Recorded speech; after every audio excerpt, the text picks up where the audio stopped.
Hello, আসসালামু আলাইকুম সবাইকে। আমি সাবরিনা রশিদ শান্তি।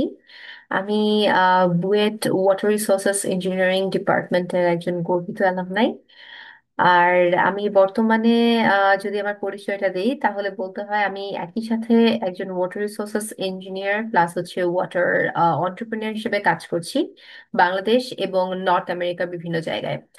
তো আজকে আমাকে বলতে বলা হয়েছিল যে ওয়াটার রিসোর্সেস ইঞ্জিনিয়ার হিসেবে বুয়েট ডাব্লিউআই ডিপার্টমেন্ট থেকে এখন পর্যন্ত আমার ক্যারিয়ার এবং আমার জার্নি সম্পর্কে এবং কিভাবে ওয়াটার রিসোর্সেস ইঞ্জিনিয়ারিং ডিপার্টমেন্টের এই যাত্রা আমার আজকের যে ক্যারিয়ার সেটি গড়তে হেল্প করেছে। তো আমি কোনো সময় নষ্ট না করে খানিকটা আমার জার্নি সম্পর্কে বলবো এবং তারপরে আমার বর্তমান কাজ আমি যা করছি আমার ক্যারিয়ারে সেটা দেখানোর একটু চেষ্টা করব, যাতে করে আমাদের বর্তমানে ওয়াটার রিসোর্সেস ইঞ্জিনিয়ারিং ডিপার্টমেন্টের যে স্টুডেন্টরা আছে তারা মোটামুটি একটা আইডিয়া পায় যে হচ্ছে আম, তারা যখন as a water resources engineer হিসেবে এই ডিপার্টমেন্ট থেকে গ্রাজুয়েট করবে তাদের ক্যারিয়ারের প্রসপেক্ট কিরকম হতে পারে। তাই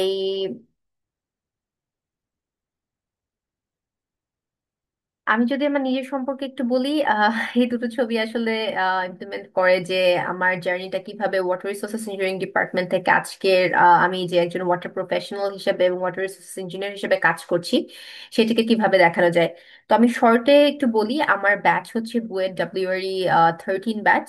আমরা 2018 সালের জুলাই মাসে আমাদের ক্লাস শুরু করি এবং আমরা আমাদের স্নাতক সম্পন্ন করি হচ্ছে 2018 সালের অক্টোবর মাসে। এই 4 বছরের যাত্রায় আমি আসলে এই ওয়াটার রিসোর্সেস ইঞ্জিনিয়ারিং ডিপার্টমেন্ট থেকে শুধুমাত্র ওয়াটার রিসোর্সেস এর জিনিসপত্র শিখি নাই বা ইঞ্জিনিয়ারিং শিখি নাই, রাদার আমার জার্নিটা ওয়াজ মোর দ্যান দ্যাট। আমি আমাদের শিক্ষকদের কাছ থেকে, শ্রদ্ধেয় শিক্ষক এবং আমাদের যে শ্রদ্ধেয় ভাইয়া আপু অ্যালামনাই বা সিনিয়র জুনিয়র ব্যাচমেট সবার কাছ থেকে যে অফুরন্ত এক্সপিরিয়েন্সেস এবং এক্সপোজার্স পেয়েছি বিভিন্ন কাজ করার কেসে, সেটি আমার লাইফে আমি আজকে যে পজিশনে আছি সেখানে আসতে আসলে অনেক বড় একটা ভূমিকা রেখেছে। তো আমাদের গ্রাজুয়েশন যখন 2018 সালে কমপ্লিট হলো তখন আসলে আমার CGPA wise I was one of the toppers of the department, প্রথম 3 জনের মাঝেই ছিলাম। কিন্তু আমার ইচ্ছাটা শুধুমাত্র একাডেমিক দিকে ছিল না। আমি যেহেতু একটু কিউরিয়াস প্রকৃতির মানুষ, আমি চাইতাম যে আমি আরেকটু এক্সপ্লোর করি যে ওয়াটার রিসোর্সেস ইঞ্জিনিয়ার হিসেবে আমার ক্যারিয়ারটা আমি আরো কিভাবে দেখতে পারি। তো আমার সেই ক্ষেত্রে একটু সৌভাগ্য হয়েছে। আমি বিভিন্ন সেক্টরে একজন ওয়াটার রিসোর্সেস ইঞ্জিনিয়ারের কি কি এক্সপিরিয়েন্স বা কি কি প্রজেক্টের এক্সপোজার হতে পারে সেটা নিয়ে মোটামুটি রকম ভাবে একটু আইডিয়া পেয়েছি। তো আমি সেটি একটু দেখানোর চেষ্টা করব। সো যখন 2018 সালের অক্টোবর মাসে আমাদের গ্রাজুয়েশন শেষ হলো, তো আমার প্রথম জব আমি বলবো যে হচ্ছে আমি নিয়েছিলাম হচ্ছে অ্যাজ এ লেকচারার। সেটি ছিল হচ্ছে আমার এমআইএসটি এর সিভিল ইঞ্জিনিয়ারিং ডিপার্টমেন্টে। তো প্রথম আমার এক্সপোজারটা শুরু হয় হচ্ছে টিচিং আর রিসার্চ দিয়ে ওয়াটার রিসোর্সেস ইঞ্জিনিয়ারিং ডিপার্টমেন্টে। তো আমি যখন এমআইএসসি তে আমার যাত্রা শুরু করি অ্যাজ এ লেকচারার, সেখানে আমাকে ওয়াটার রিসোর্সেস অনেকগুলো কোর্সেস নিতে হয়েছে এবং আমি যখন স্টুডেন্টদেরকে পড়িয়েছি তখন আমার কাছে মনে হচ্ছে যে আমি নতুন করে সেই সব জিনিসগুলোকে আরেকবার শিখছি। আর সেই সাথে আমি আম, যখন লেকচার হিসেবে কর্মরত ছিলাম সে সময় আমি আমার বুয়েটে আমার ফার্স্ট মাস্টার্সটা শেষ করি। তারপরে আমি আমার সেকেন্ড মাস্টার্সের জন্য চলে যাই ইউনিভার্সিটি অফ অ্যালবার্টা, কানাডাতে। তো কানাডায় যখন আমি ছিলাম গ্রাজুয়েট স্টাডিজ করছিলাম, প্লাস হচ্ছে যখন আমি লেকচার হিসেবে এমআইএসসি তে ছিলাম, আমি নিউমেরাস কনফারেন্সেসে হচ্ছে পার্টিসিপেট করেছি। বিভিন্ন রিসার্চ পেপার, জার্নালস গুলো আমার লেখা হয়েছে। তো সেইখানে আমি ওয়াটার রিসোর্সেস ইঞ্জিনিয়ারিং এর একটা কি জিনিস হচ্ছে খেয়াল করেছি। ওয়ান অফ দ্য কি পয়েন্টস ইজ লাইক আমাদের মাঝখানে একটা আইডিয়া থাকে হয়তোবা সিভিল ইঞ্জিনিয়ারিং এর অন্যান্য যে সেকশনস গুলো আছে হয়তোবা স্ট্রাকচার, ট্রান্সপোর্ট, এনভায়রনমেন্ট, ওগুলার হিসাবে আসলে ওয়াটার রিসোর্সেস একটু আন্ডারডগ কিনা। কিন্তু আমার কাছে মনে হয়েছে জিনিসটা পুরাটাই উল্টো ছিল। ওয়াটার রিসোর্সেস ইঞ্জিনিয়ারিং এর ইমপ্লিকেশনস এত বেশি আমি দেখেছি এবং রিসার্চের স্কোপ এবং আলটিমেটলি প্রজেক্টস এবং হ্যান্ডস অন কাজ করার এক্সপিরিয়েন্সেস, টিমস ওয়ার্ল্ডে এত বেশি আছে। আপনি যদি নেদারল্যান্ডে বলেন, ইউরোপে বলেন, বা নর্থ আমেরিকা, কানাডা, ইউএসএ তো অনেক আছে। তো তো আপনি চাইলেই খুব ইজিলি এইসব জায়গাগুলোতে হচ্ছে বিভিন্ন জায়গায় গ্রাজুয়েট রিসার্চ অ্যাসিস্ট্যান্ট হিসেবে আসতে পারেন, যদি কারো গ্রাজুয়েট স্টাডিজ করার ইচ্ছা থাকে after your undergrad in water resources engineering department. এবং অনেক জায়গাতে বুয়েটের আসলে অনেক বড় সড়ো নাম আছে আমি বলবো। এবং যখনই আমি যে কোনো জায়গায় প্রেজেন্ট করতে গিয়েছি বা আমার ইউনিভার্সিটিতেও, সবাই যখন বলেছে "ও, তুমি বাংলাদেশ থেকে এসেছো, তুমি কি বুয়েট থেকে এসেছো?" তো সবাই এক নামে হচ্ছে চিনতো। আর ইউনিভার্সিটি অফ অ্যালবার্টা একটু famous for a lot of other reasons. কারণ হচ্ছে আমাদের শ্রদ্ধেয় শিক্ষকদের অনেকেই হচ্ছে ইউনিভার্সিটি অফ অ্যালবার্টা থেকে তাদের পিএইচডি শেষ করেছেন। তো সেখানে হচ্ছে আমি যখনই কোনো জায়গায় পার্টিসিপেট করতাম, অনেক বড় একটা এক্সপোজার বা বড় একটা নাম সাথে সাথেই আমার জন্য রেডি ছিল। তো আই ওয়াজ লাকি যে এরকম একটা লেগাসি আমাদের সিনিয়ররা হচ্ছে এখানে রেখে গিয়েছেন।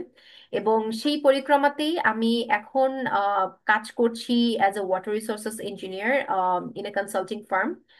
সেটা আসলে ইউএস এবং কানাডার যৌথ একটা ইন্টারন্যাশনাল গ্লোবাল কনসাল্টিং ফার্ম, যেখানে হচ্ছে আমি বিভিন্ন ওয়াটার রিসোর্সেস প্রজেক্টস দেখি। সেটা ছাড়াও আমি আমাদের বিভিন্ন প্রজেক্টস গুলা নিয়ে ইন্টারন্যাশনাল বিভিন্ন কনফারেন্সেসও প্রেজেন্ট করে থাকি। সো এটা হচ্ছে ছবি লাস্ট 2025 সালে আমি যেগুলো কনফারেন্সে গেলাম।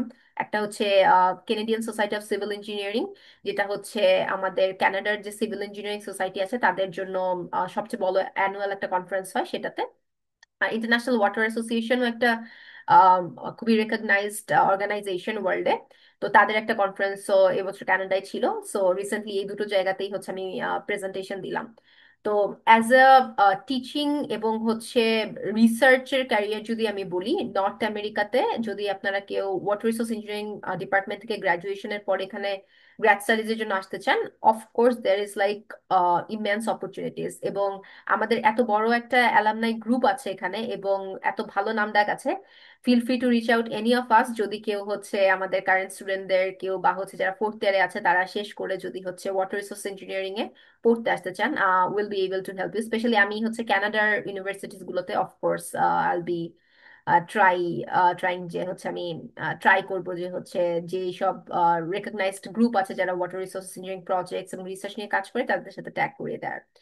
আর আমি যদি আমার বর্তমান এক্সপিরিয়েন্স নিয়ে বলি, যে আমি এখন কনসাল্টিং ফার্মে আছি। আমাদের মোস্টলি কানাডাতে হচ্ছে কনসাল্টিং ইঞ্জিনিয়ার, কনসাল্টিং বা ইন্ডাস্ট্রির এখানে যারা কাজ করে তারা টেকনিক্যাল জিনিসগুলো নিয়ে একটু বেশি পরিমাণে আই গেস অ্যাওয়্যার থাকে, রাদার দেন হচ্ছে গভর্নমেন্টে।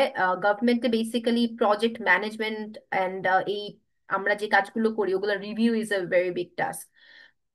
তো আমার যখন আমি গ্রাজুয়েশন কমপ্লিট করলাম আমার মনে হয়েছে যে শুরুর দিকে শেখার জন্য, specially I was very new with this north American projects এবং এখানে ওয়াটার রিসোর্সেস এর starting from like the hydrology অনেক কিছুই ডিফারেন্ট, বিকজ আমাদের আমরা কখনো আইস নিয়ে কাজ করি নাই, এখানে সেটাও আছে। সো আলটিমেটলি এখানে ওয়াটার রিসোর্সেস এর ডিফারেন্ট ডিফারেন্ট চ্যালেঞ্জেস আছে। হয়তোবা এখানে নদী বা ক্রিকস গুলো আমাদের দেশের মতো এত বেশি ওয়াইড না। আমি যখন তাদেরকে বলি যে আমাদের পদ্মা রিভার হচ্ছে এত বড়, তখন ওরা অনেকেই হচ্ছে অবাক হয়ে যায় যে এত বড় বড় রিভার্স আসলে এক্সিস্ট করে। কারণ এখানে জিনিসগুলো একটু ডিফারেন্ট, বাট এখানে চ্যালেঞ্জেসও ডিফারেন্ট। এখানে ক্লাইমেট এবং ওয়েদারের প্যাটার্ন যদি বলি, সো এখানে water resource comes with its own challenges. So আমি different different water resources engineering প্রজেক্টসে কাজ করে থাকি এখানে। তার মাঝখানে flood studies is one of the big department, যেখানে হচ্ছে আমাদের গভর্নমেন্টের হয়ে বা বিভিন্ন ইন্ডিভিজুয়াল ইন্ডাস্ট্রি ক্লায়েন্টসদের জন্য ফ্লাড স্টাডিজ করতে হয়, টু আন্ডারস্ট্যান্ড যে হচ্ছে যে কোনো জায়গায় ডেভেলপমেন্ট হলে ওই জায়গাগুলো আসলে হচ্ছে আহ হয়তো 100 ইয়ার বা 200 ইয়ার রিটার্ন পিরিয়ড, যেগুলো হচ্ছে প্রভিন্সিয়াল বিভিন্ন গাইডলাইন্স থাকে। সো এরকম বড় যদি কোনো ফ্লাড হয় এই জায়গাগুলো ডুবে যাবে কিনা বা ফিউচারে হচ্ছে লস অফ লাইফ বা ইকোনমিক কোনো ধরনের ক্ষয়ক্ষতির আশঙ্কা আছে কিনা, এই জিনিসগুলো আইডেন্টিফাই করার জন্য আসলে এই ফ্লাড স্টাডিজ গুলো করা হয়। এবং এগুলো ইকোনমিক্যাল অ্যাসপেক্টে অনেক বেশি ইম্পর্ট্যান্ট, বিকজ দেখা যায় বিভিন্ন জায়গার ইন্স্যুরেন্স, বিভিন্ন প্রপার্টির দাম, বা হচ্ছে কোথায় আসলে ইন্ডাস্ট্রিয়াল জোন গুলো কনস্ট্রাক্ট করা হবে, এগুলো অনেক কিছু ডিপেন্ড করে এই স্টাডিজ গুলোর উপর। তো আমি হচ্ছে শর্টে, যেহেতু হচ্ছে খুব বেশি সময় নেই, আমি হচ্ছে আমাদের রিসেন্ট একটা দুটো ফ্লাড স্টাডি একটু দেখাবো এবং সংক্ষেপে বলবো আমরা কিভাবে হচ্ছে এই কাজগুলো করে থাকি। সো কানাডাতে flood is one of the biggest I guess natural hazards, যেটার জন্য হচ্ছে significant amount of economic loss আমরা বিভিন্ন প্রভিন্সে দেখে থাকি, starting from Ontario, Alberta, BC এবং অন্যান্য জায়গাগুলোতে। এবং অ্যালবার্টার এর মাঝখানে হচ্ছে 2013 সালে আমাদের বো রিভার বা এলবো রিভারে অনেক বড় একটা ফ্লাড হয়েছিল, যেটার জন্য অলমোস্ট এটার ইকোনমিক লস এস্টিমেট করা হয়েছিল $6 billion Canadian dollar, which is huge. এবং আমাদের বেশ কিছু ক্লাইমেট চেঞ্জ ইম্প্যাক্টস এবং হচ্ছে বিভিন্ন জায়গায় অ্যাফোর্ডেবিলিটি ইস্যুস এর কারণে অনেক বেশি হিউম্যান মাইগ্রেশন আমরা এই পার্টিকুলার প্রভিন্সে দেখতে পাচ্ছি। যার কারণে গভর্নমেন্ট হচ্ছে এখন আমাদের মোটামুটি সবগুলো রিভারকেই এই ফ্লাড স্টাডির জোনে এনে কোন জায়গাটা আসলে ফ্লাড প্লেনের মাঝখানে পড়ছে, এবং 100 ইয়ারের আমরা বলি সেটাকে ফ্লাড ফ্রিঞ্জ ফ্লাড ওয়ে, মানে হচ্ছে কোন জায়গাটা বা কতটুকু এক্সটেন্ট অফ এরিয়া হচ্ছে আপনার বন্যার সময় ক্ষতিগ্রস্ত হতে পারে। সো সেই ফ্লাডওয়ে এবং ফ্লাড ফ্রিঞ্জটাকে আইডেন্টিফাই করার জন্য আমাদের হচ্ছে এই ফ্লাড স্টাডি গুলো মোটামুটি সব রিভারে গভর্নমেন্ট ট্রাই করছে করার। সো এটার মাঝখানে আমি দুটো ফ্লাড স্টাডি রিসেন্টলি করেছি। সো তার মাঝখানে একটা হচ্ছে নোটেকেন রিভার ফ্লাড স্টাডি। আমাদের এটা হচ্ছে আমাদের প্রভিন্সিয়াল ম্যাপ, এবং এই রিভারটা কাইন্ড অফ একটুখানি নর্থ ওয়েস্টার্ন সাইডে পড়েছে অ্যালবার্টার, এবং এটার প্রায় 24 কিলোমিটার এরিয়া দিয়ে আমরা হচ্ছে ফ্লাড স্টাডি করেছিলাম। এটার জন্য আমরা আসলে গভর্নমেন্টের বিভিন্ন রিকোয়ারমেন্টস থাকে আমাদের ক্লায়েন্টসদের। সো আলটিমেটলি আমরা 1D 2D কাপল মডেল অথবা তাদের চয়েসেসের উপর বা প্রেফারেন্সের উপর ডিপেন্ড করে আমরা আসলে ফ্ল্যাট স্টাডি গুলো করে থাকি। So particularly for this project আমরা আসলে একটা 1D মডেল করেছিলাম, বিকজ আমাদের কাছে একদম বেথিমেট্রিক ডেটা ছিল যেটা কিনা ইন পার্সন কালেক্ট করা। কারণ অন্যান্য সময় আমরা আসলে লাইডার দিয়ে বা বিভিন্ন ড্রোন টেকনোলজি ইউজ করে আমরা আসলে বেথিমেট্রি বা টপোগ্রাফিটা কালেক্ট করি। বাট যেহেতু ফ্লাড স্টাডিটা একটু প্রভিন্সিয়াল ইকোনমিক অ্যাসপেক্ট একটু ইম্পর্টেন্ট, দ্যাটস ওয়াই হচ্ছে এখানে ইন পার্সন বেশ খানিকটা এক্সপেন্সিভ সার্ভে করা হয়েছিল। সো এই নদীগুলার কেসে যারা থার্ড ফোর্থ ইয়ারে পড়ছো তারা হচ্ছে অনেকেই জানবে যে হচ্ছে আমরা এরকম হাইড্রোডাইনামিক মডেল অনেক বিল্ড করে থাকি বিভিন্ন সফটওয়্যার দিয়ে, মাইক হতে পারে, হেক্রাস হতে পারে, বা আরো অনেক সফটওয়্যার আছে। তো আলটিমেটলি যে কোনো সফটওয়্যার দিয়ে আমরা যখন স্টাডি গুলো করি, এবং যেখানে হচ্ছে আম, বিভিন্ন জায়গার নদীর প্যাটার্নের উপর ডিপেন্ড করে আসলে চ্যালেঞ্জেস গুলা হচ্ছে ডিপেন্ড করে। তো আমাদের এই মেইন চ্যালেঞ্জেস গুলো ছিল এখান এই রিভার গুলো অনেক বেশি মিয়ান্ডারিং, অর্থাৎ if you can see in this slide, এখানে অনেক বেশি অক্স বলে বা কমপ্লেক্স মিয়ান্ডার বা হচ্ছে আহ এইরকম মিয়ান্ডার যখন থাকে তখন আমাদের জন্য খুব টাফ হয়ে যায় to set like the cross sections itself. বা অনেক জায়গাতে দেখা যায় যে হচ্ছে ওইখানে এক্সট্রা চ্যানেলস হয়ে যাচ্ছে মেইন রিভার ছাড়াও। সো এই জিনিসগুলো কিভাবে হচ্ছে একটা 1D মডেল আমরা ক্যাপচার করেছিলাম, ওই জিনিসগুলো আমাদের জন্য অনেক বেশি লার্নিং কার্ভ ছিল as a consultant and as a water resource engineer, যেগুলো আমরা হচ্ছে বিভিন্ন কনফারেন্সেসে এবং বিভিন্ন জায়গায় হচ্ছে প্রেজেন্টও করেছি।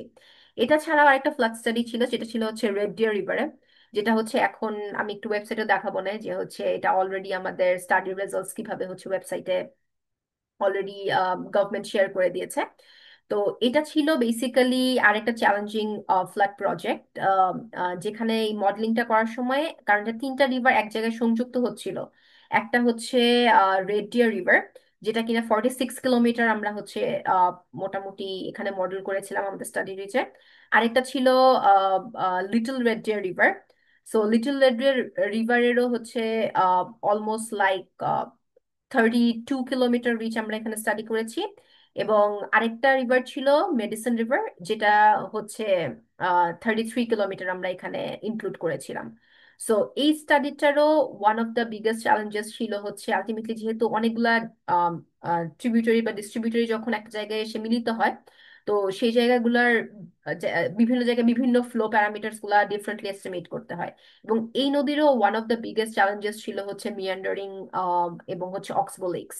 সো আলটিমেটলি আমাদেরকে যখন 1D মডেল আমরা বিল্ড করি, কারণ 2D মডেলে ওইটা ক্যাপচার করাটা একটু ইজিয়ার, 1D মডেলে যেহেতু আমাদের ক্লায়েন্টের রিকোয়ারমেন্ট ছিল, সো ওই জিনিসটা ক্যাপচার করতে গিয়ে আমাদের মডেলে অনেক ধরনের এক্সট্রা ফিচার্স আমাদেরকে হয়তো বা ইউজ করতে হয়েছে। তো শর্টে আমি জাস্ট একটু দেখাবো যে আমরা কি মেথোডোলজিটা ফলো করেছি। অ্যাজ আই সেড, লাইক আমাদের ইন পার্সন আমরা হচ্ছে আমাদের বেথমেট্রির ডেটা আমরা সার্ভে করে নিয়ে আসছি। তাছাড়া আমরা বিভিন্ন ধরনের আদার ডেটা ফর ফ্লো অ্যান্ড আমাদের বিভিন্ন water survey of Canada stations আছে বিভিন্ন জায়গায়, সেখান থেকে আমরা ফ্লো ডেটাগুলো কালেক্ট করি। তাছাড়াও হচ্ছে আমাদের বিভিন্ন হাই ওয়াটার মার্কস আছে, অর্থাৎ বড় যদি কখনো কোনো বন্যা হয় সেখানে হচ্ছে গভর্নমেন্টের অথরিটির বেশ কিছু অবজার্ভ হাই ওয়াটার মার্ক থাকে, যেগুলো আমরা ক্যালিব্রেশন এন্ড ভ্যালিডেশন ইউজ করতে পারি। সো এই ডেটাগুলো কালেকশনের পরে আমাদের অ্যাজ ইউজুয়াল আমাদের ফ্লাড ফ্রিকোয়েন্সি একটা অ্যানালাইসিস করতে হয়েছে। And that was a rigorous thing because as you can see যে হচ্ছে আমাদের বিভিন্ন জায়গা থেকে ট্রিবিউটারি ডিস্ট্রিবিউটরি আসতেছিল। সো আমাদের ডিফারেন্ট ডিফারেন্ট পয়েন্টে, আপস্ট্রিম ডিফারেন্ট পয়েন্টে আমাদের মনে হয় 6টা জায়গায় আমরা ডিফারেন্ট ফ্লোজ হচ্ছে ক্যালকুলেট করেছি with that flood frequency analysis, যে হচ্ছে বিভিন্ন রিটার্ন পিরিয়ডের জন্য আমার ফ্লাড কিরকম আসতে পারে। এগুলোর জন্য আমরা বিভিন্ন স্ট্যাটিস্টিক্যাল সফটওয়্যার ইউজ করেছি with like the flow data sets of like minimum, যেহেতু আমাদের এস্টিমেশন থাকে 100 ইয়ারের রিটার্ন পিরিয়ডের ফ্লাডটাকে এস্টিমেট করার। সো অ্যাট লিস্ট আমরা 100 ইয়ার বা অনেক বেশি অ্যামাউন্ট অফ ইয়ার্স এর ডেটা যে স্টেশন গুলোতে আছে সেগুলাকে ইউজ করেই হচ্ছে এই ফ্লাড ফ্রিকোয়েন্সি অ্যানালাইসিসটা আমরা করে থাকি। সো এটার এক্সপ্লেনেশন দিতে গেলে পুরো আরেকটা ভিডিও করতে হবে। সো আলটিমেটলি আমি একটু সংক্ষেপে জাস্ট বলে গেলাম। তো ফ্লাড ফ্রিকোয়েন্সি অ্যানালাইসিসের বা হাইড্রোলজিক্যাল অ্যানালাইসিসের পরের স্টেপটা থাকে এই মডেলটাকে সেট আপ করা অ্যান্ড মডেলটাকে ক্যালিব্রেট ভ্যালিডেট করে এটা পারফরমেন্স এন্ড সেন্সিটিভিটি অ্যানালাইসিস করা। তো অ্যাজ আই সেইড লাইক আমাদের বিভিন্ন স্ট্যাটিস্টিক্যাল সফটওয়্যারস এবং ডেটা সেটস ইউজ করে আমরা 2 বছরের রিটার্ন পিরিয়ড থেকে 1000 ইয়ার রিটার্ন পিরিয়ডসটাকে হচ্ছে এস্টিমেট করার চেষ্টা করছি ডিফারেন্ট 6টা ডিফারেন্ট জায়গায়। এবং আমাদের মডেলে 6টা ডিফারেন্ট জায়গায় হচ্ছে আমরা এই ফ্লো গুলো দেওয়ার চেষ্টা করেছিলাম। এই মডেলটার টোটাল 259 ক্রস সেকশনস ছিল অ্যান্ড ডিফারেন্ট ডিফারেন্ট রিভার্সে। সো বুঝতেই পারছেন যে হচ্ছে এটা একটা অনেকখানি বড় মডেল ছিল, একটু কমপ্লেক্স টু হ্যান্ডেল ছিল। তার মাঝখানে আমাদের আহ, বিভিন্ন হাইড্রোলিক স্ট্রাকচারস ছিল। তার মাঝখানে 9টা ব্রিজ আমরা মডেল করেছিলাম। এটা ছাড়াও আমাদের বিভিন্ন সময় বিভিন্ন একটা ড্যামের ইফেক্ট থাকতে পারে, বা বিভিন্ন ধরনের রেগুলেটেড ক্যানেলস বা ওইগুলোও ডিজাইন করা লাগতে পারে। সো এই ধরনের জিনিসগুলো আমরা খুব ফ্রিকোয়েন্টলি আমাদের ফ্লাড স্টাডিজে ইনপুট দিয়ে থাকি। আর সেটা ছাড়াও as I was saying like আমাদের এখানে বিভিন্ন মিয়ান্ডার্স ছিল, অর্থাৎ আপনি যখন 1D-তে ওই জিনিসটাকে মডেল করছেন it's very tough to capture that extra অক্সবোলিক বা হচ্ছে এক্সট্রা যে আপনার অ্যাডিশনাল চ্যানেল ক্রিয়েট হয়, ছোট একটা চ্যানেল যেটা হয়তো বা হায়ার রিটার্ন পিরিয়ড অফ ফ্লাডে হচ্ছে একই সাথে ডুবে যায়, দুইটা ডিফারেন্ট চ্যানেল আর থাকে না। সো ওই জিনিসগুলোকে আপনি কিভাবে ক্যাপচার করবেন এটার জন্য আমাদের ইনএফেক্টিভ এরিয়াস এর বিভিন্ন টুলস ইউজ করতে হয়েছিল হেক্রাসে। So there are lot of other options, যেটা আমি হয়তো বা যখন আমি কাজ করতে করতে আসলে শিখেছি হেক্রাস আসলে এত অপশনস আছে বা বিভিন্ন মডেলিং সফটওয়্যার গুলোতে যে আপনি হচ্ছে আপনার 1D-তেও আপনি হচ্ছে এই টাফ বা কমপ্লিকেটেড জিনিসগুলো হচ্ছে আলটিমেটলি ক্যাপচার করতে পারেন। আর এটা ছাড়াও আমাদের ওয়ান অফ দ্য বিগেস্ট হচ্ছে কনসার্ন ছিল, কারণ আমাদের ফ্লাড প্লেনটাকে খুব কারেক্টলি ডেলিনিয়েট করতে হয়। তো সেখানে যেহেতু land cover is an important thing, তো আমাদের ড্রোন ইমেজেস কালেক্ট করে, aerial imagery and photographs collect করে আমরা মোটামুটি একটা ল্যান্ড কভার এখানে ইনপুট দিতে পেরেছিলাম। সো এই ইনপুট গুলা নিয়ে আমাদের টোটাল মডেলটা হচ্ছে আমরা সেট আপ করেছি। And usual calibration and validation process আমরা যেভাবে করি, আমরা 3টা বড় ফ্ল্যাট ইভেন্টকে নিয়ে আমরা ক্যালিব্রেশন অ্যান্ড ভ্যালিডেশনটা করেছিলাম, যেখানে আমরা ম্যানিংস রাফনেসকেই ডিফারেন্ট হচ্ছে আম, মানে হচ্ছে চ্যানেলের রাফনেসকেই আলটিমেটলি ক্যালিব্রেশন প্যারামিটার হিসেবে ইউজ করেছিলাম। বাট এই রিভার ইউনিকনেস ছিল হচ্ছে যেহেতু 3টা রিভার ছিল, সো আমাদেরকে বিভিন্ন কম্বিনেশন ট্রাই করতে হয়েছে যে কোনটাতে হচ্ছে আমাদের বেস্ট রেজাল্ট আসে 3টা পার্টিকুলার রিভারের সিনারিওতে ওয়াটার লেভেল ম্যাচ করানোর জন্য। সো সেইখানে আমরা বিভিন্ন কম্বিনেশন অফ ম্যানিংস রাফনেস ট্রাই করেছি, অর্থাৎ ডিফারেন্ট ডিফারেন্ট রিভারে আমাদের ডিফারেন্ট ডিফারেন্ট ম্যানিং রাফনেসের জন্য আমাদের দেখতে হয়েছে যে কোন কম্বিনেশনটা বেস্ট ম্যাচ করে for that water levels in the all 3 rivers. So that was a মানে ইন্টারেস্টিং ওয়ান বিকজ ইউজুয়ালি আমরা হয়তো বা একটা সিঙ্গেল রিভার থাকলে সিঙ্গেল চ্যানেলে একটা ম্যানেজ রাফনেস দিয়ে সেই রানটা করে থাকি। বাট এই পার্টিকুলার রিভারে হচ্ছে আমাদেরকে একটু কমপ্লিকেসি ফেস করতে হয়েছিল and we had to select that the which is the best combination instead of single চ্যানেলে কোনটা বেস্ট হয়। সো আফটার দ্যাট এটা হচ্ছে আমাদের মোটামুটি ক্যালিব্রেশন অ্যান্ড ভ্যালিডেশনের হচ্ছে গ্রাফস গুলা, যেখানে আমরা হচ্ছে as I said like high observe marks যেগুলো থাকে। সো আমাদের ওই অবজার্ভ পয়েন্টস গুলোর সাথে আমরা মোটামুটি ট্রাই করেছিলাম ম্যাচ করানোর, যে আমাদের আলটিমেটলি ক্যালিব্রেশন এন্ড ভ্যালিডেশনটা কিরকম হয়েছে। তাছাড়াও আমাদের বিভিন্ন রেটিং কার্ভস অ্যাভেলেবল থাকে। সো সেগুলো দিয়েও আমরা আরেকটা মোটামুটি রকম ভাবে ট্রাই করি যে হচ্ছে অ্যাডজাস্ট করানো, যে আলটিমেটলি আমাদের মডেলটা কিরকম পারফর্ম করছে। So this is a short brief of like how is like আমাদের ফ্লাড স্টাডি গুলো পারফর্ম করা হয়।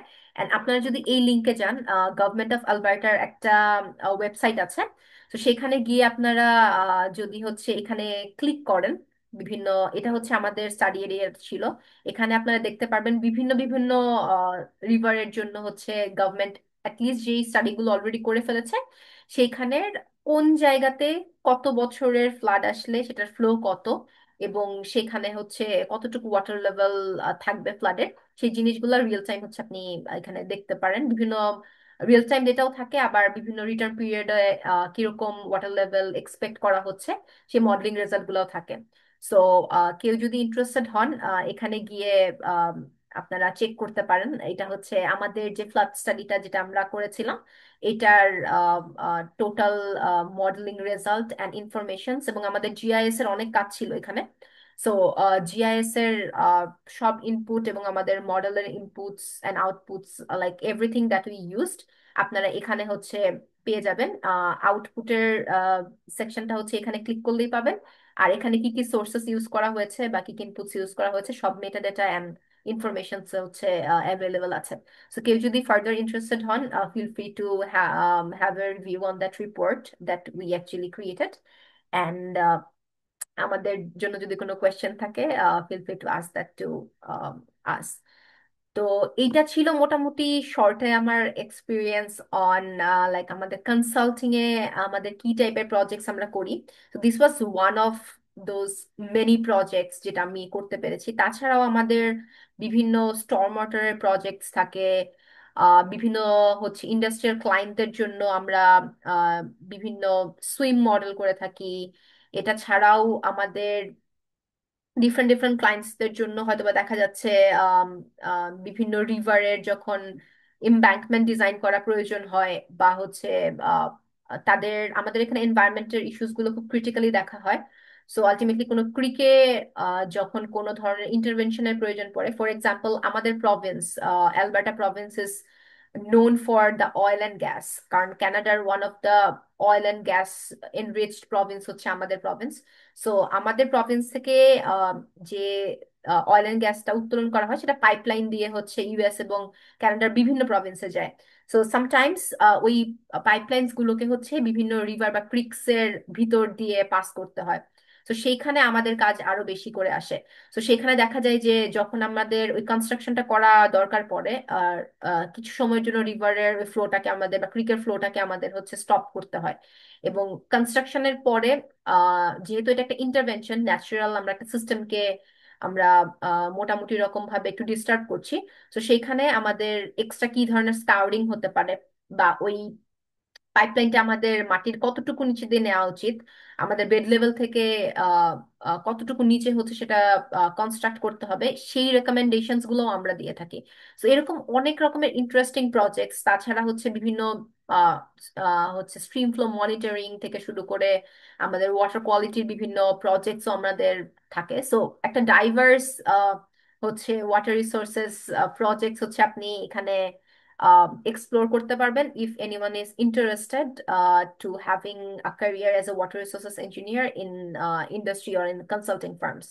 স্পেশালি হচ্ছে আমি যেটা দেখেছি আমার অভিজ্ঞতা থেকে, কানাডা ইউএসএ তে এই ডিফারেন্ট সর্ট অফ প্রজেক্টস এর এবং ইন্টারেস্টিং প্রজেক্টস আছে, এখানে এক্সপ্লোর করার অনেক সুযোগ আছে, এবং we need good water resources engineers here. তো এইটার পরে আমি আমার আরেকটা পরিচয় বা লাস্ট পরিচয়টা একটু দিব, সেটা হচ্ছে আমি একজন ওয়াটার অন্টারপ্রেনিয়র হিসেবেও কাজ করি। আমার বাংলাদেশে একটা ফাংশনিং কোম্পানি আছে টেট্রা নামের, that is a water tech company. এবং আমরা সেটাকে ট্রাই করছি যে আমরা বাংলাদেশ এবং গ্লোবাল অ্যাসপেক্টে সেটাকে একটা ওয়াটার সলিউশন হাব বানানোর। সো আমি যদি একটু সংক্ষেপে বলি, আমরা ওয়াটারের কোন প্রবলেমটাকে অ্যাড্রেস করে আসলে এই মার্কেটটাতে ঢুকলাম এবং এখন আমরা কি করছি। তো আমি শুরুর কথাটা একটু বলি, এবং শুরুটা আসলে শুরু হয়েছিল আমার বুয়েট থেকে। সো আমি যখন বুয়েটে আন্ডারগ্রেড করছিলাম, আমাদের বুয়েটে আই গেস হাল্ট প্রাইজের নাম আমরা অনেকেই শুনেছি। তো আমরা হাল্ট প্রাইজের বাংলাদেশ রাউন্ডে উইনার হওয়ার পরে আমরা কুয়ালালামপুরে যাই এবং সেখানে one of the regional finalist হিসেবে আমাদের যাত্রা শেষ করি। তো সেখান থেকে আমাদের যেই এক্সপোজারটা আমরা গ্লোবালি পেয়েছিলাম এবং জাজেসদের বিভিন্ন কমেন্টস অ্যান্ড অল, যে হচ্ছে সেখান থেকেই আসলে আমাদের এই অন্টারপ্রেনিয়রশিপের যাত্রাটা শুরু।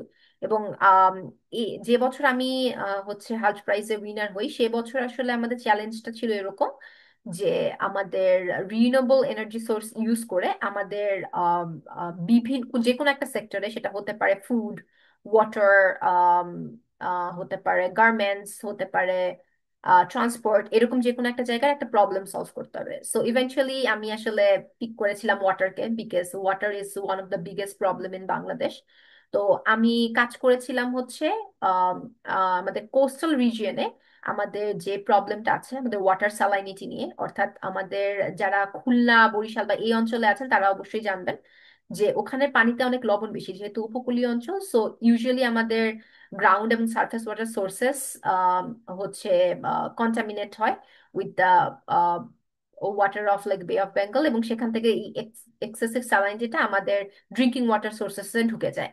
সো এইটাকে, ওয়াটারটাকে, এই ওয়াটারের স্যালাইনিটি এতটুকু বেশি থাকে যে এটাকে ট্রিট না করে আসলে কনজিউম করা পসিবল না। তো এটার জন্য অনেক এক্সিস্টিং হচ্ছে সলিউশনস ছিল, বাট সেগুলো কোনোটাই হচ্ছে লং লাস্টিং হচ্ছিল না। তো আমরা হচ্ছে খুব সুলভ মূল্যে সোলার পাওয়ার ইউজ করে এই ডিসালিনেশনটা কিভাবে একটা ডিভাইস দিয়ে করা যায় সেটা প্রথম হচ্ছে ইন্ট্রোডিউস করি, এবং উইথ দ্যাট প্রজেক্ট আসলে আমাদের এই হাল্ট প্রাইজের যাত্রা হচ্ছে শেষ হয়। এবং এটার পরে আমরা ইউনিলিভার ইউএনডিপির একটা বড় কম্পিটিশন উইন করি, যেটার পরে আমরা প্রথম আমাদের আলটিমেটলি আমরা বলি যে পাইলট করার একটা স্কোপ পাই। সো এরকম বেশ কয়েকটা কম্পিটিশনস উইন করার পরে এবং বেশ কয়েকটা বড় বড় আইসে অর্গানাইজেশনের সাথে কাজ করে আমরা আসলে আমাদের টোটাল মার্কেট ফিট প্রোডাক্টটা বের করতে পারি। সো আমরা তখন আমাদের নিজেদের ফিল্টার ইউনিট, মানে আপনাদের অনেকের বাসায় হচ্ছে পিওরেট বা হচ্ছে কেন্টের বিভিন্ন পিউরিফিকেশন ইউনিট আছে। সো ওয়াটার পিউরিফিকেশন নিয়ে আমরা মোটামুটি অনেকে অনেক কিছু জানি, যে ড্রিঙ্কিং ওয়াটারকে ট্রিট না করে আমরা হচ্ছে কনজিউম করতে পারবো না। সো আমরা এরকম ধরনের ফিল্ট্রেশন পার্টস গুলো ডিজাইন করি এবং ফিল্ট্রেশন ইউনিটস গুলোকে ডিজাইন করে কনস্ট্রাক্ট করি, both in household level and community level. So ultimately ওই যাত্রা থেকেই আমাদের মোটামুটি এই প্রবলেমটা নিয়ে কাজ করা শুরু। And as I was saying, like আমাদের ফোকাসটা ছিল এই কোস্টাল এরিয়া, এবং কোস্টাল এরিয়ার কন্টামিনেন্টসটা হচ্ছে আমাদের যদি আমরা উত্তর বঙ্গের কথা বলি বা ঢাকার কথা বলি সেটা থেকে একটু ডিফারেন্ট, কারণ উত্তরবঙ্গে আমরা দেখে থাকি যে হচ্ছে হয়তো আর্সেনিকের প্রবলেমটা একটু মেজর প্রবলেম, বা ঢাকার আশেপাশে মাইক্রোপ্লাস্টিক্স বা হচ্ছে আমাদের যে গার্মেন্টস এর যে ওয়েস্টেজ ওগুলা থেকে হচ্ছে হয়তোবা বায়োডিগ্রেডেশন হওয়ার ফলে আলটিমেটলি দেখা যায় বিওডি সিওডি বা টিডিএস অনেক হাই, মাইক্রোপ্লাস্টিক্স এর প্রবলেম আছে। সো কন্টামিনেন্টস ডিফারেন্ট জায়গায় ভ্যারি করে, বাট আমাদের ফোকাসটা ছিল হচ্ছে আলটিমেটলি এই পার্টিকুলার কোস্টাল বেল্টে, যেখানে হচ্ছে আমরা দেখেছিলাম যে ডাব্লিউএইচওর ড্রিঙ্কিং স্ট্যান্ডার্ড যদি আমি বলি, যে অ্যামাউন্ট আসলে স্যালাইনিটি আমরা কনজিউম করতে পারি সেটা থেকে অ্যারাউন্ড লাইক 8 to 10 টাইমস বেশি ছিল। সো এটাকে আমরা যখন ট্রাই করছিলাম বিভিন্ন ডেটা কালেকশনের, অ্যান্ড আমরা প্রচুর মার্কেট সার্ভে করেছি ওই এরিয়ায়, তো সেখানে আমরা দেখতে পেরেছি যে এই প্রবলেমটা সামনে আরো বেশি সিভিয়ার হবে বিকজ অফ ক্লাইমেট চেঞ্জ। কারণ হচ্ছে ক্লাইমেট চেঞ্জের কারণে আলটিমেটলি এখানে fresh water zone around like 3.44% decrease করবে, এবং সিভিয়ার সালিনিটি জোন 14% ডিক্রিজ করবে by the end of 2050। So আমাদের কাজের স্কোপ অনেক বাড়ছে, এবং এই ছবিতে স্লাইডে আপনারা যে ওয়াটারটা দেখছেন, that was from our own market survey. আমি যখন এই এরিয়াটাতে গেলাম এবং আমরা বললাম ওইখানে মানুষদেরকে আপনাদের একটু পানি খাওয়া যাবে, তো ওনারা আমাদেরকে এই ওয়াটারটা দেখিয়েছিল। That was shocking for us. এই ওয়াটারটাতে আয়রন, সল্ট এবং high amount of like other contaminants ছিল। এবং এই ওয়াটারটাই তারা এত বছর ধরে পান করে আসছে। বিভিন্ন মার্জিনালাইজ এই কমিউনিটিগুলো, গরিব কমিউনিটিগুলোতে আসলে ওই তাদের ওই অ্যাক্সেস নাই যে তারা এত ভালো পানি পান করবে। হয়তো বা সপ্তাহে একটা জার আসে যেখানে, যেটা তারা কিনে ওইটা ওরা রেখে দেয়, হয়তো বা কোনো গেস্ট আসলে টুকটাক হয়তো বা দিবে। But usually this is the water that consume. এবং ওইটা আমাদেরকে অনেক ডিপলি টাচ করেছিল। এন্ড আমরা ট্রাই করতাম যে হচ্ছে, করেছি এখন পর্যন্ত, যে তাদেরকে কিভাবে একটা সেফ ড্রিঙ্কিং ওয়াটার অ্যাক্সেস দেওয়া যায়। সো আমরা যখন আরো একটু স্টাডি করা শুরু করি, তা আমরা দেখলাম যে এটার হেলথ ইমপ্লিকেশন ছাড়াও সোশিও ইকোনমিক্যালি আরো অনেক ধরনের প্রবলেমস হচ্ছে এই ওয়াটারের কারণে মানুষ ফেস করে। হেলথ ইস্যুস দেখা যায় যে বিভিন্ন প্রেগনেন্সির টাইমে মহিলাদের হচ্ছে হাইপারটেনশন বা হচ্ছে হাই ব্লাড প্রেশার, অ্যাকম্প্লিশিয়া হয়, বা বয়স্ক সময় মানুষের কিডনি ইস্যুস হয়। তাছাড়াও হচ্ছে আমাদের বায়োডাইভার্সিটি এটার কারণে এফেক্টেড হচ্ছে। আমাদের যে এখানকার এগ্রিকালচারের যে একটা বড় চলন ছিল, সেটা এখন উঠে যাচ্ছে বিকজ সয়েল স্যালানিটি এত বেড়ে গেছে। হয়তোবা এই জন্য মানুষ লাইভলিহুড চেঞ্জ করে এখন চিংড়ি চাষ করতেছে। কিন্তু ওইটাও দিন শেষে আলটিমেটলি আমাদের যে কৃষি পণ্যগুলো সেগুলোর উপরে ইফেক্ট করতেছে। বা এখানে যেহেতু সুন্দরবনও আছে, তো বায়োডাইভার্সিটির অনেক বড় একটা হচ্ছে জায়গা এখানে আছে, যেখানে আমরা ফিশারিজ বা অন্যান্য এগ্রিকালচার প্রোডাক্ট চাষ করতে পারতাম, যেটা এখন করতে পারতেছি না। সো এই জিনিসগুলোর কারণে আসলে শুধুমাত্র ড্রিঙ্কিং ওয়াটার না, তাদের লাইভলিহুডের অনেক বড় একটা অ্যাসপেক্ট হচ্ছে এখানে হার্ম হয়। তো এই ছবিগুলো আসলে আমাদের গত বছর তোলা, যেখানে আমরা দেখছি যে মানুষের পানির জন্য জাস্ট কতটুকু বড় হাহাকার থাকে। সো লাস্ট যখন 2024 এপ্রিলে হিট ওয়েভ হলো, এই ছবিগুলো খুলনা থেকে তোলা। আমাদের ফিল্ড টিমের যে এমপ্লয়িজরা ছিল তারা হচ্ছে আমাদেরকে সেন্ড করে যে, দেখেন আপু ভাইয়া, যে হচ্ছে মানুষ জাস্ট ভোর 5টা থেকে লাইন ধরে আছে জাস্ট এক কলসি পানির জন্য, যেখানে হচ্ছে হয়তো বা গভর্নমেন্ট অথরিটি বা এনজিও থেকে পাঠাইছে। সো এই যে হাই লেভেল অফ লাইক এই যে ড্রিঙ্কিং ওয়াটারের যে ল্যাকিংস, এটার সলিউশন কিভাবে করা যায়, কারণ এখানে অনেক বেশি মাত্রায় আপনার হচ্ছে হাই স্যালাইনিটি, এবং হয়তো বা গ্রীষ্মকালে ওই যে সোর্সেস গুলো আছে ওগুলোও শুকায় যায়। তো আলটিমেটলি আমরা কিভাবে এই প্রবলেমটাকে সলিউশন দিতে পারি? তো ট্রেডিশনাল অনেক অ্যাপ্রোচেস আমরা দেখছি, লাইক রেইন ওয়াটার হারভেস্টিং বা কিছু প্ল্যান্টস আছে। But ultimately rain water harvesting হচ্ছে সিজনাল একটা টাইমে পরে আর কাজ করে না। আবার সিজনাল টাইমেও এটা প্রবলেম্যাটিক, কারণ হচ্ছে মানুষ যখন মেনটেন না করে, তখন শ্যাওলা বা মাইক্রোব্যাকটেরিয়াল বিভিন্ন কন্টামিনেন্টস এখানে জন্মে। সো ওই পানিটাও হচ্ছে যারা, ওরা যখন স্টোর করে রাখে, আলটিমেটলি ওই কন্টামিনেন্টস গুলোর কারণে এই রেইন ওয়াটারটাও হচ্ছে কন্টামিনেন্ট হয়ে যায়, বিকজ তারা হচ্ছে স্টোরেজটাকে ক্লিন করে না ঠিক মতো। আর বিভিন্ন জায়গায় প্ল্যান্টস এর কেসে আমরা ইন্টারেস্টিং কয়েকটা পিকচার দেখছি, যে এই প্ল্যান্টস গুলো যখন বসানো হয় তখন আলটিমেটলি কিছুদিন এটা ফাংশন করে, কিন্তু for the lack of proper maintenance, because হয়তো দেখা যায় বিভিন্ন এনজিওরা বা গভর্নমেন্টের কিছু মানুষ এই প্ল্যান্টটা বসাই দিয়ে কমিউনিটিকে দিয়ে চলে গেছে। কিন্তু কমিউনিটির মানুষজন তো টেকনিক্যালি এত একটা কি বলবো, অ্যাওয়্যার না বা ট্রেইনড না, এডুকেটেড না, যে তারাই কোনো একটা প্রবলেম হলে সেটাকে ফেস করতে হবে। সো আলটিমেটলি যেটা হয়, প্ল্যান্ট গুলো বন্ধ হয়ে পড়ে আছে। সো দিন শেষে তাদেরকে ওই আহ, যে পানিটা আছে, স্যালাইন ওয়াটার প্লাস হচ্ছে আয়রন টাইরন সহ ওই পুকুরের পানিটাই খাইতে হতেছে। সো এই এই আনফর্চুনেট ইভেন্টের কারণে আমাদের মনে হয়েছে যে আমাদের আসলে গ্যাপটা আইডেন্টিফাই করা দরকার, এবং আমাদের একটা সাস্টেইনেবল হচ্ছে মডেল প্রপোজ করতে হবে উইথ টেকনিক্যাল ইনোভেশন, যেখানে হচ্ছে আমরা একটা লং টার্ম সলিউশন এই এরিয়ার জন্য প্রপোজ করতে পারি।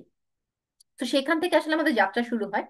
আমার আন্ডারগ্রেড করার পর থেকে আসলে আমরা ছোট ছোট করে পাইলট করতেই থাকি এবং অবশেষে 2022 সালে আসলে আমাদের এই কোম্পানিটা ইন্ট্রোডিউস করা হয়, যেখানে আমি আসলে সেপারেটলি আমি মাস্টার্সও করতেছিলাম অ্যান্ড ওয়াটার রিসোর্স ইঞ্জিনিয়ার হিসেবে কাজ করতেছি। সেই সাথে আমার আসলে ফুল টাইম আরেকটা জব হচ্ছে ওয়াটার এন্টারপ্রেনিউর হিসেবে এখানে কাজ করা। সো আমি মোস্ট অফ দ্য টাইম হচ্ছে বাংলাদেশ আর কানাডা ট্রাভেল করতে থাকি।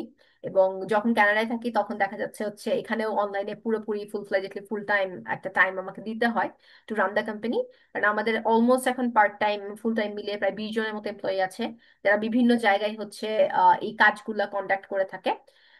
সো রাইট নাও যদি আমরা বলি, আমাদের মোটামুটি রকম ভাবে বেশ কয়েকটা প্ল্যানস আছে, যেখান থেকে মানুষ আহ, বিভিন্ন এটিএম কার্ড ইউজ করে, স্মার্ট এটিএম কার্ড ইউজ করে আমাদের প্ল্যান্ট গুলো থেকে পানি নিয়ে যেতে পারে।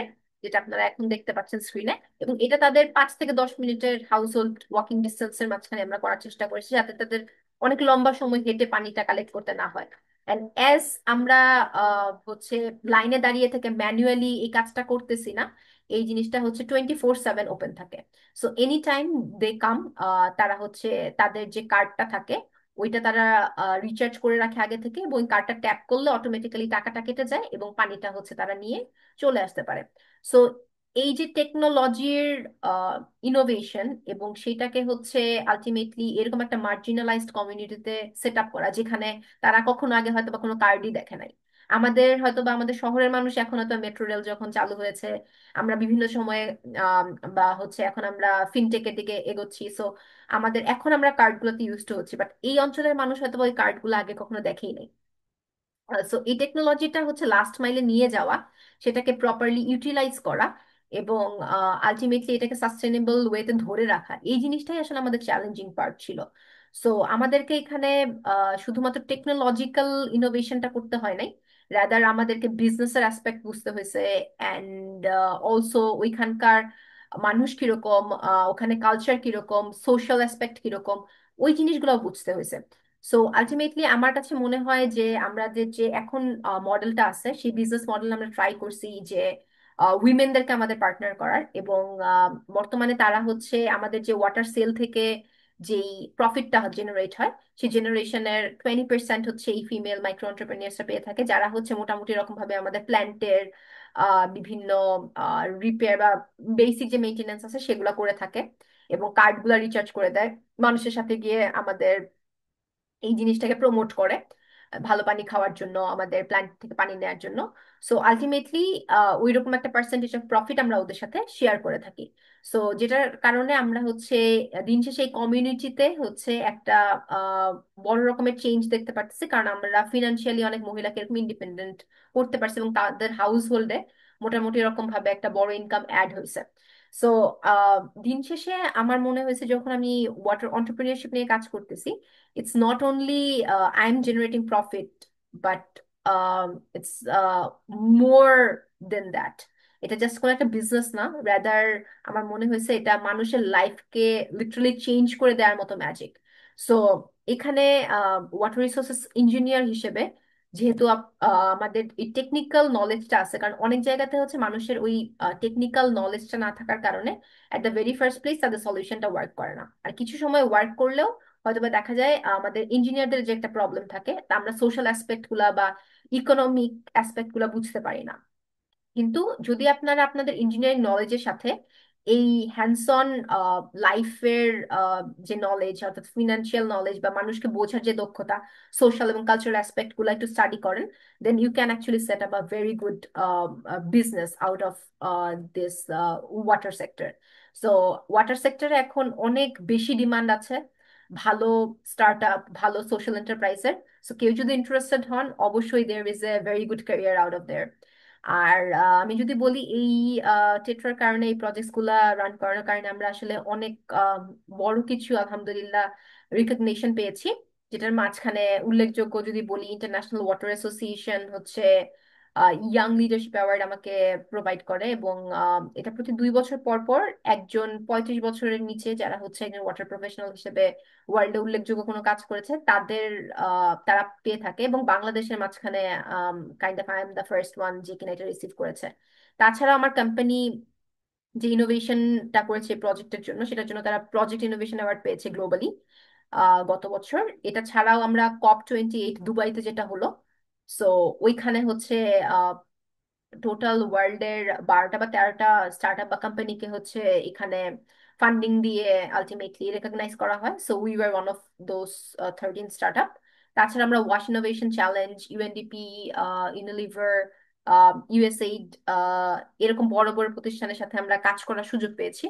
সো দিন শেষে আমি শুধু এতটুকুই বলবো যে I am very fortunate to be a part of BUET WRE department, কারণ হচ্ছে ওয়াটার রিসোর্সেস ইঞ্জিনিয়ারিং ডিপার্টমেন্টে না আসলে হয়তো বা আমার ওয়াশ বা হচ্ছে ওয়াটার প্রফেশনাল হিসেবে বা ওয়াটার রিসোর্সেস ইঞ্জিনিয়ার হিসেবে এত বড় যে কাজ করার জায়গা আছে, এই কাজ করার ক্ষেত্রে তো আমি প্রবেশই করতে পারতাম না।